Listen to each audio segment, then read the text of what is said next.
এই যে সকাল থেকে ঘোরাঘুরি খাওয়া দাওয়ার পরে আবার বিকেল নেমেছে, বিকেলে চাটা খেলাম, খেয়ে আবার আমরা চলে এসেছি মহাকাল মন্দিরের এই যে নতুন যে করিডোরটা হয়েছে সেটা দেখানো যায়। এখন ভারত জুড়ে যত বড় বড় মন্দির রয়েছে সেখানে সব জায়গাতে করিডোর তৈরি হচ্ছে।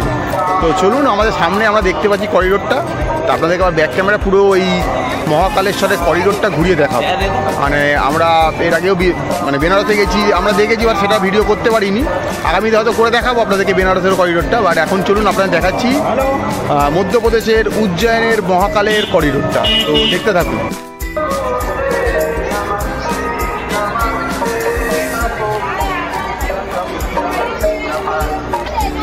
দেখতে পাচ্ছেন এই গেটটা, আপনি যখন মানে ভেতরে মহাকালকে দর্শন করতে যাবেন এই গেট থেকে, যখন ওই ভেতর থেকে বেরো, ওই যে ভেতরে মন্দিরটা দেখতে পাচ্ছেন, ওই জায়গাটা মন্দিরটা যে দেখা যাচ্ছে অল্প অল্প, এই যে সিঁড়ি দিয়ে নেমে আসবেন, নেমে এসে যেই মুহূর্তে বাইরে বেরাবেন আপনি এই যে করিডোরটায় প্রবেশ করবেন। একটা বিশাল বড় সুবিশাল একটা করিডোর, অসম্ভব সুন্দর, অনেকটা লম্বা জায়গা জুড়ে এই করিডোরটা তৈরি করা হয়েছে। তো আসুন আপনাদেরকে এই করিডোরটা এবার একটু ঘুরিয়ে দেখাই এখানে কি রয়েছে। দেখুন, শিবের এখানে 3 রকমের রূপ দেখতে পাওয়া যাচ্ছে। এখান দিয়ে ঘুরে আসতেই দেখতে পাচ্ছেন সুবিশাল এক মহাদেব দাঁড়িয়ে রয়েছে এখানে, অসম্ভব সুন্দর সুঠাম দেহবাশেষ নিয়ে দাঁড়িয়ে রয়েছে মহাদেব। আর এ পাশে যদি চলে আসি, দেখুন পদ্ম ফুলের মাঝখান থেকে দাঁড়িয়ে রয়েছে মহালক্ষ্মী। দেখুন, এই দেখুন এখানে রয়েছে মহালক্ষ্মী, এইটা একটা রয়েছে এখানে দেখতে পাচ্ছেন।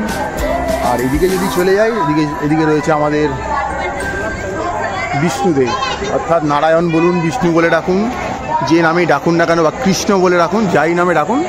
হাতে যদি চক্র রয়েছে, শুধু 2টো হাত রয়েছে, তাই আপনি এখানে কৃষ্ণ বলে ডাকতেই পারেন, ভগবান শ্রীকৃষ্ণ। তো অর্থাৎ এখানে কৃষ্ণ রয়েছে, ওখানে মা লক্ষ্মী রয়েছে, আর এখানে রয়েছে আমাদের সবার প্রিয়, সবার কাছের মহাদেব শিবজি। তো আরও সামনে অনেক কিছু রয়েছে, আপনাদের দেখাবো। করিডোরের শুরুতেই প্রথমে এটা দেখিয়ে দিলাম। আর পিছনটা দেখুন, খুব সুন্দর ঝা চকচকে করে বানানো রয়েছে, মানুষ বসে রয়েছে, সেলফি তুলছে, বসে গল্প করছে। তো এখানে প্রচুর সিকিউরিটি গার্ডের ব্যবস্থা রয়েছে, তাই অসুবিধা হওয়ার কোনো কথা না। তো এবার আরও আপনাদের ঘুরিয়ে দেখাবো।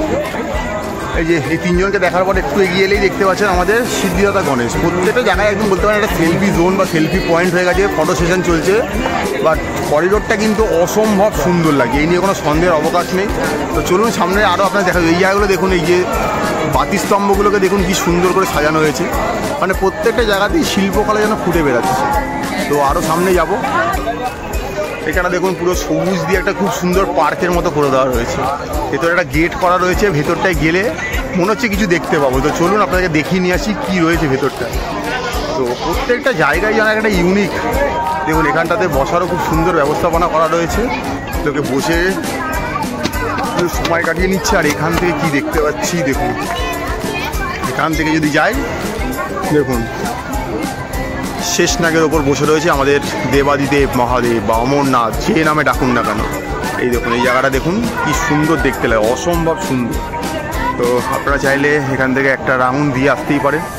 সেটা খুব সুন্দর করে পুরোটা দেখুন স্ট্রাকচারটা করা রয়েছে, আর ওপরটা পুরো গাছগাছালি দিয়ে পুরো ঢাকা, আর হালকা আলো আধারি রয়েছে। যদি সকালবেলা আসেন একটা অন্য রূপ দেখতে পাবেন, যদি বিকালবেলা আসেন তো তাহলে একটা অন্য রূপ দেখতে পাবেন। তো চলুন আপনাদেরকে একটু ঘুরিয়ে দেখাই। মনে হচ্ছে না টানেলের মধ্যে দিয়ে যাচ্ছি, আর ওদিক থেকে বয়ে চলেছে রুদ্র সাগর লেক, মানে পাশে একটা পুকুর রয়েছে, মানে তালাব ওরা যেটা বলছে ওদের ভাষায়, সেখানে রয়েছে রুদ্র সাগর লেক। তো চলুন ওদিকটা যাই, আপনাদের দেখাই। এই এখান থেকে আপনাদেরকে দেখাচ্ছি, যদি দেখি এই যে দেখুন এই লেকটা দেখতে পাওয়া যাচ্ছে। এই লেকের পাশেই কিন্তু রয়েছে এই মহাকাল করিডোর বা মহাকাল মন্দির, যাই বলে রাখুন না কেন। এটা হচ্ছে রুদ্র সাগর লেক, আর এটাকে আমরা আস্তে আস্তে পুরো এই টানেলটার মধ্যে দিয়ে যাচ্ছি। এই দেখতে পাচ্ছেন দেবাদিদেব রয়েছে, মহাদেব শেষনাগের ওপর বসে রয়েছে আমাদের দেবাদিদেব মহাদেব। তো চলুন আমরা আপনাদেরকে পুরোটা ঘুরিয়ে দেখাই, পুরো করিডোরটাই দেখানোর চেষ্টা করব যা যা রয়েছে। কারণ আমরা ভিডিও করি এই জন্যই, যাতে আপনারা যারা আসতে পারছেন না, অনেক কারণ হতে পারে, যাতে আপনারা ঘরে বসে আপনাদের এই হাতের ছোট্ট মুঠোফোনের মাধ্যমেই যেন সব কিছুকে দেখতে পারেন। আমাদের এটাই উদ্দেশ্য থাকে ভারতবর্ষের, আমরা যেখানে যেখানে যাব আপনাদের সামনে ভিডিও তুলে ধরবো, যাতে আগামী দিন যদি আপনারা আসতে চান এটা দেখে একটা গাইডলাইন করে আসতে পারেন। আর যদি আসতে নাই পারেন তো এখান থেকে দেখুন, আরেকবার শেষবারের মতো দেখিয়ে দিচ্ছি। দেখুন শেষনাগের ওপরে দেবাদিদেব মহাদেব। তো এবার বেরাচ্ছি, বাইরের দিকে যাব। তো চলুন দেখি আর কি কি রয়েছে দেখাতে পারি আপনাদেরকে। আচ্ছা, এখানে এলে দেখতে পাচ্ছি আমাদের বজরংবলী বা হনুমানজি রয়েছেন। দেখুন প্রত্যেকটা জায়গায় সেলফি পয়েন্ট বলে দিয়েছি, মানুষ ছবি তুলছে। আর এবারে এখানে একটা বড় জিনিস আপনাদের দেখাবো। এইখানে দেখুন মহাদেবের কিছু রূপ আপনাদের দেখাচ্ছে। এই যে রূপটা দেখতে পাচ্ছেন, যে হস্তির মাথার ওপরে দাঁড়িয়ে রয়েছে, তো গজাসুরকে বধ করার পরে মহাদেব এই রূপটা ধারণ করেছিলেন। তো এরপরে আরও রূপ রয়েছে, চলুন এখানে দেখাচ্ছি। এটা হচ্ছে বটুক ভৈরব রূপ। এই দেখুন, এটা হচ্ছে ক্রোধ ভৈরব রূপ। দেখুন মহাদেবের সব রূপগুলো এখানে ফুটিয়ে তোলা হয়েছে।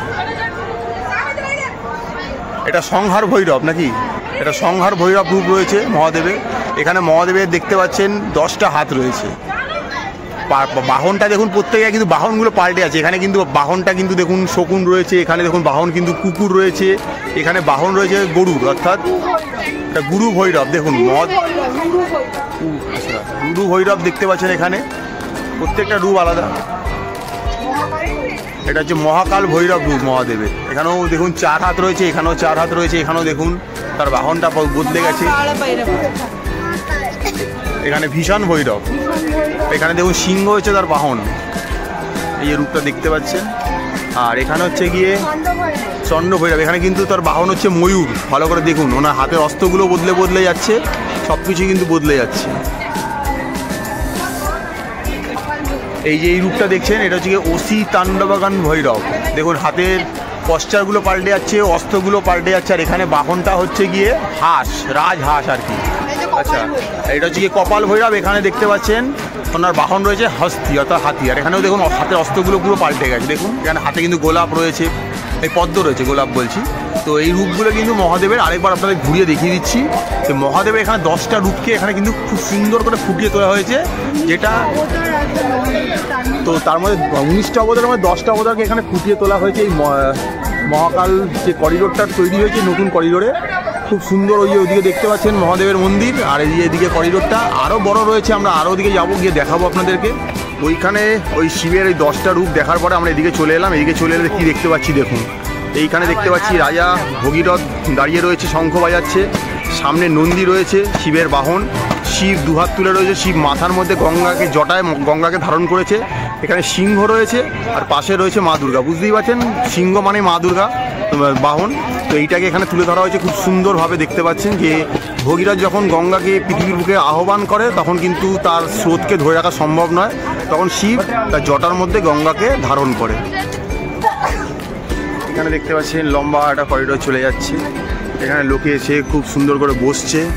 এখানে দেখতে পাচ্ছেন ভারত মাতা মন্দির রয়েছে, আর তার সাথে এখানে রয়েছে কিন্তু মহাকালেশ্বর ভক্ত নিবাস। এখানেও কিন্তু চাইলে আপনারা এসে থাকতেই পারেন, কোনো অসুবিধার কোনো কারণ নেই। আর এখানে বিভিন্ন জায়গায় জুতো রাখার ব্যবস্থা রয়েছে, মোবাইল রাখার ব্যবস্থা, প্রত্যেকটাই ফ্রিতে, কোনো এর জন্য কোনো রকম অর্থের প্রয়োজন পড়ছে না। এই জায়গাগুলো খুব সুন্দর করে সাজানো বাঁধানো রয়েছে, তো আপনারা দেখতে পারেন। ওই যে বললাম রুদ্রসাগর লেকের পাড়ে খুব সুন্দর করে এই করিডোরটাকে গড়ে তোলা হয়েছে। তো আমরা হাঁটতে হাঁটতে যাচ্ছি বিকেলবেলা, এই মনোরম পরিবেশ। এখন একদম গরম নেই বললেই চলে এই অক্টোবর মাসে। তো একদম মনোমুগ্ধকর পরিবেশে হেঁটে বেড়াচ্ছি। প্রত্যেকটা মানুষ দেখুন খুব সুন্দর করে হেঁটে বেড়াচ্ছে এই করিডোর জুড়ে, মানে আলাদা একটা ভাইব তৈরি হয়েছে এখানটা বলতে পারে। তো চলুন আগে আর দেখি কী কী রয়েছে, আপনাদের দেখাবো। আরও সামনে অনেক কিছু স্ট্রাকচার এখন আর্টকে ফুটিয়ে তোলা হয়েছে। আর এদিকে খুব সুন্দর পার্ক মতো বানানো হয়েছে, আলো আধারিত দেখতে পাচ্ছেন, যেটা অনেকটা আমাদের এখন পুরী জগন্নাথ মন্দিরের বাইরে একটা করিডোর হয়েছে, আপনারা দেখেছেন আমাদের ভিডিওতে। এখানটাও বসার অনেক জায়গা করেছে, আপনারা এখানে এসে বিকেলবেলা সকালবেলা তো গরমে কষ্ট হতে পারে, শীতকালে কোনো অসুবিধাই নেই। আর বিকেলবেলা মোটামুটি 5টার পর থেকে নিয়ে মন্দির 10:30 11 অবধি খোলা থাকে। আপনারা খুব সুন্দরভাবে এসে বসতে পারেন, সময় কাটাতে পারেন, ভালো লাগবে আপনাদের। তো আগামী দিন যারা মহাকালেশ্বর প্ল্যান করছেন উজ্জয়ন আসার জন্য, তাদের কিন্তু অবশ্যই এই করিডোরটা মাস্ট ভিজিট। এই দেখুন বাতিস্তম্ভগুলো খুব সুন্দর করে সাজানো, সামনে আরও অনেক কিছু রয়েছে যেগুলো আপনাদের দেখাবো। চলুন, করিডোরটা বিশাল বড়, একটা বড় ভিডিও হতে চলেছে আপনাদের জন্য, অপেক্ষায় থাকুন, আপনাদের দেখাচ্ছি। এই মুহূর্তে আমরা রয়েছি মধ্যপ্রদেশের উজ্জয়ন শহরের মহাকালেশ্বর করিডোরে। এখানে দেখতে পাচ্ছেন পঞ্চমুখী হনুমানের একটা বিশাল বড় মূর্তি রয়েছে, অসম্ভব সুন্দর লাগছে দেখতে পাচ্ছেন। গদা হাতে দাঁড়িয়ে রয়েছে পঞ্চ হনুমান। দিকেও দেখতে পাচ্ছেন অনেকগুলো মূর্তি রাখা রয়েছে। এখানেও রয়েছে দেখতে পাচ্ছেন।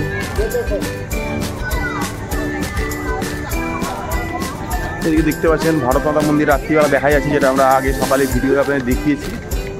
আর এই দিকটাও দেখুন খুব সুন্দর করে করিডোরটা সাজানো হয়েছে, মানে অসম্ভব। তো এখানে একটা বিশাল বড় শিবলিঙ্গ রয়েছে, তো সেটাও আপনাদের দেখাবো। দেখুন শিব বসে রয়েছে ওখানে। তো চলুন, মানে এত সুন্দর লাগছে জায়গাটা দেখতে, মানে বলে বোঝানো যাবে না। এই দেখুন বিশাল বড় একটা মহাদেব এখানে বসে রয়েছে, অসম্ভব সুন্দর লাগছে দেখতে। এদিক থেকে আসার পরে দেখতে পাচ্ছি মহাদেবেরই আরেকটা রূপ মণি ভদ্র বলে রয়েছে, দেখতে পাচ্ছেন। ওনার একসাথে 8টা হাত রয়েছে দেখতে পাচ্ছেন, কাউকে একটা উনি বধ করছেন কোনো অসুরকে। ওদিক থেকে আসার পরে এদিকে আমরা এসে কী দেখতে পাচ্ছি, এখানে সমুদ্র মন্থন হচ্ছে দেখতে পাচ্ছেন। সুর আর অসুরের মধ্যে যে সমুদ্র মন্থন হয়েছিল সেটা চলছে এখানে দেখতে পাচ্ছেন। আর যে গরলটা উঠেছিল অর্থাৎ বিষটা, সেটা মহাদেব এখানে এসে পান করছে। দেখুন এদিকে রয়েছে আমাদের সব দেবতারা, আর এদিকে রয়েছে সব অসুরেরা দেখতে পাচ্ছেন। আর এই যে সমুদ্র মন্থনে দেখুন ওনাই বিষটা পান করার পর ওনার গলাটা এখানে নীল হয়ে যায়, তাই ওনাকে নীলকণ্ঠ বলে ডাকা হয়। তো এই সব কিছুকে এখানে ফুটিয়ে তোলা হয়েছে মহাকালেশ্বর এই করিডোরের মধ্যে। এই এখানে দেখতে পাচ্ছেন গণেশ মা পার্বতীর কাছ থেকে উকিঝুঁকি দিচ্ছে মোদক খাওয়ার জন্য, যেটা গণেশের খুব ফেভারিট একটা খাবার, সেটাকেও এখানে ফুটিয়ে তোলা হয়েছে। তো আপনারা যখন আসবেন আপনাদের বাড়ির ছোটো সদস্যদের এগুলো খুবই ভালো লাগবে দেখতে। এখানেও একটা শিবের দেখতে পাচ্ছেন রূপ দেখতে পাওয়া যাচ্ছে। আর ওই দিকেও যদি ফোনটাকে একটু ঘোরায় দেখতে পাবেন, ওখানেও একটা শিব দাঁড়িয়ে রয়েছে। মানে মহাকাল মন্দিরের এই করিডোরে আপনি শিবকে সব রকমভাবে দেখতে পাবেন। এইখানে দেখতে পাচ্ছেন রামায়ণের এক ট্র্যাজিক হিরো যাকে বলা হয় রাবণ। এই যে রাবণ তার 10 মাথা নিয়ে দেখুন পুরো কৈলাস পর্বতকে তুলে নিয়েছে, আর ওপরে রয়েছে শিব, পার্বতী, গণেশ, কার্তিক সব রয়েছে। সবকে নিয়ে রাবণ পুরো কৈলাস পর্বতকে নিয়ে মাথায় তুলে নিয়েছে, এটাও কিন্তু দেখাচ্ছে এখানে। তো সব কিছুই ফুটিয়ে তোলা হয়েছে এই মহাকালেশ্বর করিডোরে। এখানে দেখুন রাস্তাগুলো কি সুন্দর আলো দিয়ে সাজিয়ে তোলা হয়েছে দেখতে পাচ্ছেন। রাস্তাতেও আলো রয়েছে, এত সুন্দর করে সাজিয়ে তোলা হয়েছে। তো এই যে দেখতে পাচ্ছেন আবার দেখাচ্ছি আপনাদের রুদ্রসাগর লেক। এই রুদ্রসাগর লেকটা দেখতে দেখতে এখানে আরেকটা আমরা কাল্পনিক বা পৌরাণিক চরিত্র দেখতে পাচ্ছি, শিকান্ডবা। উনি কে ঠিক আমরা তো এই মুহূর্তে মনে করে বা বলতে পারছি না, বাট উনি ঘোড়া পৌরাণিক চরিত্র আর কি বলতে পারেন। দেখতে পাচ্ছেন উনি কাউকে বধ করার চেষ্টা করছেন, সেটাকে এখানে খুব সুন্দরভাবে ফুটিয়ে তোলা হয়েছে। আচ্ছা এইখানে কি দেখতে পাচ্ছি দেখুন, আমাদের দেবাদিদেব মহাদেব বিয়ে করতে চলেছে নন্দীর পিঠে করে, তার সঙ্গে নন্দী বিরিঙ্গি সব রয়েছে দেখতে পাচ্ছেন। একদম সিঙ্গা বাজিয়ে ঢাক ঢোল পিটিয়ে আমাদের দেবাদিদেব মহাদেব চলেছে বিয়ে করতে। আর শিব পার্বতীর বিয়ে কোথায় হয়েছে, উত্তরাখণ্ডের সেই তিজুকি নারায়ণ, যেখানে বলা হয় যে এখনও নাকি সেই বিয়ের অগ্নিশিখা এখনও জ্বলছে। যদি কোনোদিন যেতে পারি সেটা আপনাদের দেখানোর চেষ্টা করব। আচ্ছা ওইখানে মহাদেবের বিয়ে করতে যাওয়ার দৃশ্য দেখলেন। আর এখানেও দেখতে পাচ্ছেন মহাদেবের একটা রূপকে এখানে ফুটিয়ে তোলা হয়েছে। এইখানে শিবের একটা রূপ দেখতে পাচ্ছেন, যে শিব যখন বিবাহ করতে এসেছিল, তো পার্বতীর মা আর কি এটাই সেই শাশুড়ি সেই শিবের এই রূপ দেখে মূর্ছিত হয়ে গেছে, মানে অজ্ঞান হয়ে গেছিলেন যে আবার কী জিনিস। তখন শিব এই চন্দ্রশেখর রূপ ধারণ করে, যা পৃথিবীতে এখন অবধি বলা হয় সেরা রূপ, এর থেকে ভালো রূপ কিছু হতে পারে না। তো এখানে সেই চন্দ্রশেখর রূপটাকেই তুলে ধরা হয়েছে শিবের। দেখতে পাচ্ছেন শিব একদম নর্মাল মানব ধর্মের মানবরূপী একদম হয়ে চন্দ্রশেখর রূপে চলে এসছে। এখানে একটা মহাদেবের দেখতে পাচ্ছেন পঞ্চমুখী একটা রূপ। এই দেখুন মহাদেবের অনেকগুলো হাত রয়েছে, 5টা মাথা রয়েছে এখানে মহাদেবের। এইখানে দেখতে পাচ্ছেন মহাদেবের কাল ভৈরব রূপ। দেখুন নিচে কঙ্কালের খুলি কত, তার ওপরে বসে রয়েছে কুকুরের ওপরে দেখুন বসে রয়েছে কাল ভৈরব, একদম ভয়ঙ্কর এক রূপে, দাঁত খিচিয়ে মুখ বার করে রয়েছে মহাদেব কাল ভৈরব রূপে। তো যদি আসেন এই মহাকাল দর্শনে অবশ্যই এই করিডোরটা দর্শন করবেন, অসম্ভব সুন্দর একটা জিনিস দেখতে পাবেন। আচ্ছা এইখানে দেখতে পাচ্ছেন একটা শিবলিঙ্গের পাশে একটা ছোট্ট বাচ্চা রয়েছে। এই বাচ্চাটার কথা বলছি না, ওই যে ছোট্ট বাচ্চাটা ওটা হচ্ছে মার্কেন্ডেয়। তার কিন্তু মৃত্যু অবধারিত, তাই তাকে যম নিতে এসেছিল, কিন্তু সে যেহেতু শিবের পুজো করতো তাই শিব চলে এসেছিলো যমকে আটকানোর জন্য, যে এর মৃত্যু এখন সম্ভব নয়। তো সেইটাকেও এখানে ফুটিয়ে তোলা হয়েছে। এইখানে দেখতে পাচ্ছেন আমাদের মহাদেবের বীরভদ্র রূপ, যে দক্ষকে নিধন করছে এখানে, এটাও এখানে ফুটিয়ে তোলা হয়েছে। এই জায়গাটা দেখছেন। আর এইখানে দেখতে পাচ্ছেন অনেকগুলো ঋষিমুনিকে দেখা যাচ্ছে। এইগুলোই হচ্ছে কি আমাদের ভারতের সপ্ত ঋষি। তো প্রত্যেকটা ঋষিকে আমি মেনশন করে দিচ্ছি। এটা রয়েছে মহাঋষি কাশ্যপ, আচ্ছা, তো এইদিকে চলুন, এদিকে দিয়ে দেখছি, এদিকে রয়েছে মহারিষি অত্রি, এই দেখতে পাচ্ছেন মহারিষি অত্রি। আর এখানে যদি চলে আসি, এখানে দেখতে পাচ্ছি এখানে রয়েছে মহারিষি ভদ্র, এই যে মানে ভরদ্বাজ আর কি, মানে ভদ্র বলছি আর কি, মানে ভরদ্বাজ আর কি। আর এখানে রয়েছে মহারিষি, আপনাদের দেখিয়ে দিচ্ছি আপনাদেরকে এক এক পর এক। রয়েছে বিশ্বামিত্র, এখানে রয়েছে মহারিষি বিশ্বামিত্র। এখানে দেখতে পাচ্ছেন এখানে রয়েছে মহারিষি গৌতম। এখানে দেখতে পাচ্ছেন এই সপ্তঋষি আরেক ঋষি যমদগ্নি, অর্থাৎ পরশুরামের পিতা। এই যে দেখালাম আপনাদেরকে এই সাতটা যে আমাদের যে সপ্তঋষি বলা হয়, সপ্তঋষিকে এখানে ফুটিয়ে তোলা হয়েছে। অসম্ভব সুন্দর দেখতে লাগছে এই জায়গাটা, করিডোরটা, মানে জাস্ট না এলে পস্তাতে হবে না, একটা ব্যাপার স্যাপার। এইখানটাও দেখুন অসম্ভব সুন্দর একটা জায়গা বানানো হয়েছে, মানে করিডোরটা মিনিমাম 1 থেকে 1.5 কিলোমিটারের বেশি জায়গা জুড়ে বিস্তৃত। তো এখানে এলে আপনাদের ভালো লাগবেই লাগবে, মানে ছোট বড় বাড়ির প্রত্যেকটা সদস্যের খুব পছন্দের জায়গা হয়ে উঠবে, যে আগামী দিন আপনারা বারংবার হয়তো এই করিডোরটা দেখার জন্যই হয়তো এই মহাকাল দর্শনের জন্য উজ্জয়িনীতে আসবেন। তো চলুন, সামনে আরও অনেক কিছু রয়েছে যেগুলো আপনাদেরকে দেখানোর চেষ্টা করব। আমাদের এই ছোট্ট একটা ম্যাপেলের প্রয়াস যে আমরা মহাকাল দর্শন বেড়াতে এসে আপনাদেরকে মহাকাল দর্শন মহাকালের এই করিডোরটাকে তুলে ধরার চেষ্টা করছি। তো চলুন দেখি আর সামনে কী কী দেখা যাচ্ছে আপনাদেরকে।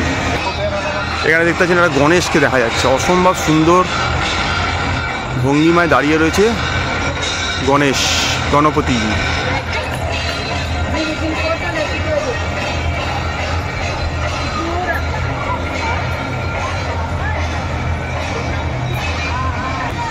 এইখানে একটা ঘটনা দেখতে পাচ্ছেন, এই যে ত্রিপুরাসুর এনাকে, আর এনাকে বধ করার জন্য রেডি হয়েছেন ত্রিপুরা শিব। শিবের এক অন্য রূপ দেখা যাচ্ছে, যেখানে শিব তীর ধনুক তুলে নিয়েছে ত্রিপুরাসুরকে বধ করার জন্য। অসম্ভব সুন্দর এক দৃশ্য, যা দেখার মতো এখানে ফুটিয়ে তোলা হয়েছে। এখানে দেখতে পাচ্ছেন পার্বতী মাতা কার্তিক আর গণেশকে নিয়ে দাঁড়িয়ে রয়েছে, আর ফোয়ারার জলের মাধ্যমে তাদেরকে মানে তাদের স্নান করানো হচ্ছে এখানে আর কি। অসম্ভব সুন্দর দেখতে লাগবে। ওইদিকে দেখতে পাচ্ছেন ওই করিডোরের দেয়ালগুলো, আর এইখানে দেখুন একটা আর্টিফিশিয়াল একটা লেক তৈরি করা হয়েছে, যার মধ্যে পদ্ম ফুলকে সাজানো হয়েছে, কিছু সিংহকে রাখা হয়েছে, মানে পশুদের রাখা হয়েছে এখানে। আর এখানে মাঝখানে বাঘছালের ওপর বসে রয়েছে শিব, মানে আমরা এটাকে পশুপতিনাথ বলেও রাখতে পারি, দেবাদিদেব বলতে পারি, বা মহাদেব, যে নামেই হোক আমরা ডাকতেই পারি। শিবকে আমরা শিব বলে রাখি। আমরা এসছি এই মুহূর্তে মহাকালেশ্বরে, আর মহাকাল মন্দিরের করিডোরটা আপনাদের পুরো ঘুরিয়ে দেখানোর চেষ্টা করলাম। এই ছোট্ট একটা ম্যাপেলের প্রয়াস ছিল, এই গোটা মহাকাল করিডোরটা আপনার সামনে ঘুরিয়ে দেখালাম। জানি না বাংলা ইউটিউবে কেউ এতটা বড় এতটা ভালোভাবে কেউ দেখিয়েছে কি না। যদি কোথাও ভুলভ্রান্তি হয়ে থাকে সেটাও লিখবেন, আর যদি ভালো লেগে থাকে সেটাও আমাদের জানাবেন। তো আমরা আপনার সামনে পুরো মহাকালেশ্বর এই করিডোরটাকে তুলে ধরার চেষ্টা করলাম। দেখতে থাকুন, সঙ্গে থাকুন, পাশে থাকুন।